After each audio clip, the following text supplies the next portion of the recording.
S.O.A.P is our daily study of the Bible, featuring a scripture, an observation, an application, and a prayer. Good morning. Today is July 1st. I'm Tom Tracy, and this is your daily S.O.A.P. Our scripture for today is Acts 21, verse 14. When it was clear that we couldn't persuade him, we gave up and said, "The Lord's will be done."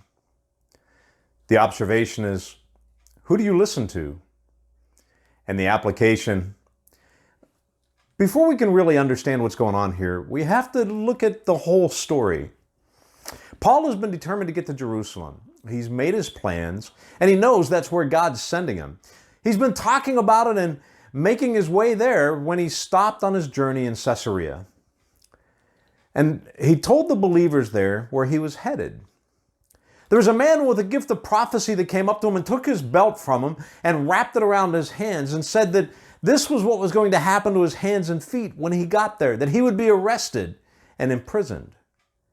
Yet Paul insisted on going. And the believers were pleading with him to stay, saying, "Please don't go." But he was dedicated to what God had spoken to him. In this short passage, there are two distinct and separate messages.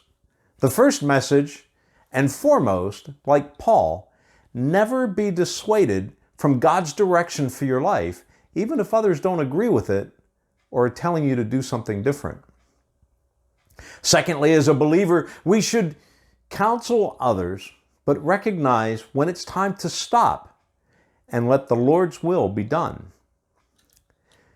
So it's good for you to share your thoughts, and it's good for you to provide feedback and counsel to others, but at some point, you have to let God decide. You can't just simply push until you get your way.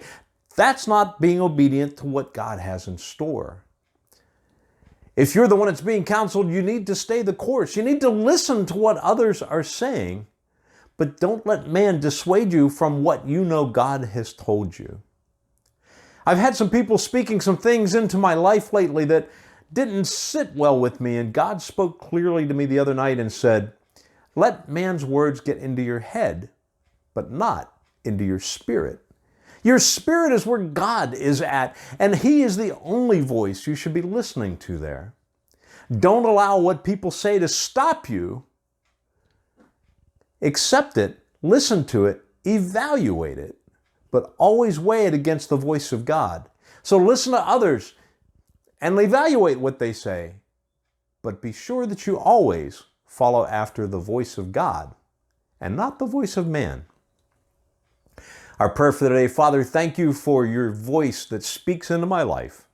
Help me to always be obedient to listen and to stay the course. I trust that the Lord has spoken to you through this message today. If so, do me a favor and hit like and share and send it to a friend. Subscribe to the channel, and we'll see you here again tomorrow.